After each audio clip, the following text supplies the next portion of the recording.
I got some blue going and a little bit of pearl in it.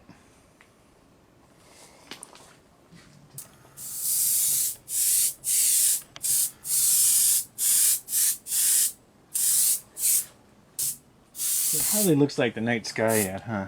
Boy, this guy sucks. This is ridiculous. What is this?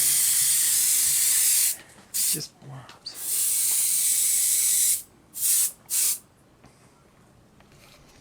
Actually, that looks awesome. You'll see why I say that in a minute. Now we start really having fun.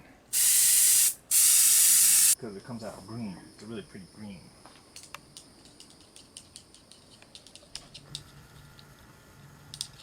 Very metallic.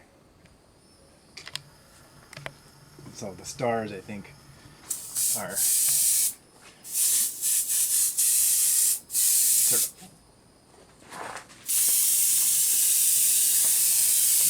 of lightly put that in. Not gonna go crazy in there. Hints of it more or less than anything else.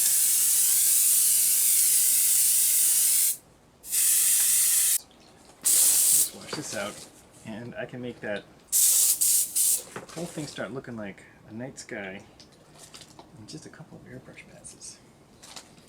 Because we got that black background going on there. That makes the paint look a certain way, but it certainly doesn't really look like a night sky. But it doesn't take much action with the airbrush and some black to fill in the black right over the paint. It really starts looking like a night sky before too long. I'm going to be moving around with the airbrush with a pretty full thing of black in it. So I'm putting this little cap on.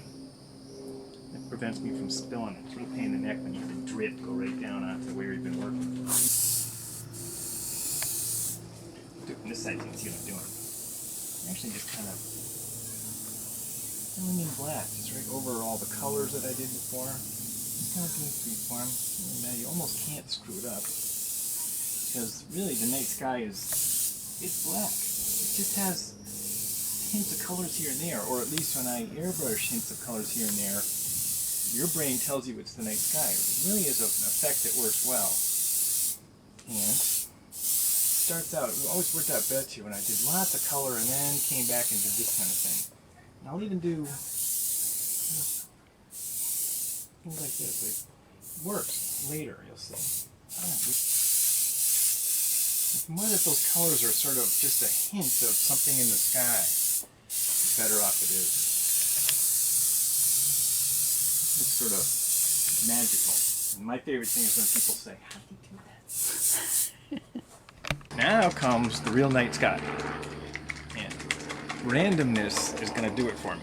Take a toothbrush and white paint and just flick paint onto a black background and it's a night sky. Big drip. Okay. Oh good, I see where it landed. Not on the paddle. Now, the hard part is it's so much fun and it's really easy to overdo it. I gotta make more stars. So sometimes less is more, sometimes more is right. Figuring out how many is just enough. It's kind of, well, it's fun to do that too, just tape is. I think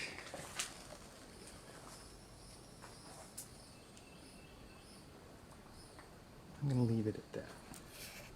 That looks good.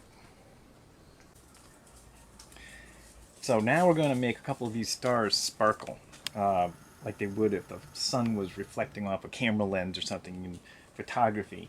And it's a cheap trick, but it works like a charm. And everybody seems to like it. And it's so easy to do with an airbrush. And we're going to kind of pick out a couple of bright stars. And I don't want to do too many of them. 2 is usually enough. 3 I've noticed is a little overdoing it. So that's a nice bright star right there. And it's up on the point of the handle. So what we're going to do is we're just going to tape off right across the center of that star. One piece of tape like that. Gotta push it down. If I forget to push it down, the paint will leak under there, and I'll be very disappointed. If you ever notice from photography, when you have light shining off a star, it's going to be a cross when I'm done. It's always in the same angle wherever else you see it in the frame. So we're going to pick one down here. I'm going to go right across the center of our little star here. And once I get this on, it's going to go really fast. Really just a little hairline's perfect. Like that. You see that little teeny gap there? You just load up our airbrush. A little bit of white paint. And when you see I've revealed this trick, airbrush artists all over the world will write me and say, "You bastard. It's that easy. I don't want to pay for our t-shirts." What I do is find the center. You see I'm just putting a little white spray right there. And again, less is more. Same up here. I want to try to hit the center of the star. Just do that. It's hard to believe, but that's all it takes. And this dries really fast. I'm going to pull this tape off. And now we're going to twist it. Use the dry side of the tape. We're going to go 90 degrees on what was there. Go right across the center of the star. And another teeny tiny little hairline gap. Really as small as you can get it. This one. Get about exactly 90 if you can.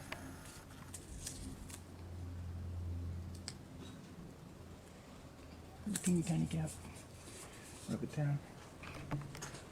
The brush at this point is solidifying with paint. I don't normally let it sit so long. Try to get the center. A little low. There we go. And this one. There we go. That tape can come off right away. Now, there's our little star point, which is already kind of cute. But one more little trick makes it incredible. And then I'm going to freeform the same little trick on a lot of other little stars. And the trick is this. I have to start the airbrush right on the star. I want to just put a little halo right around, a little low. There we go.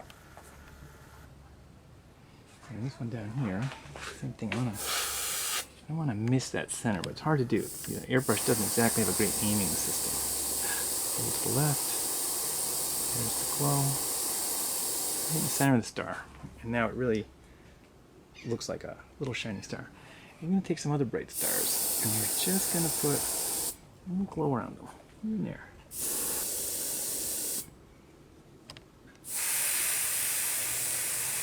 And these will seem to be the most prominent stars in our total sky. That's the center on that one. There we go.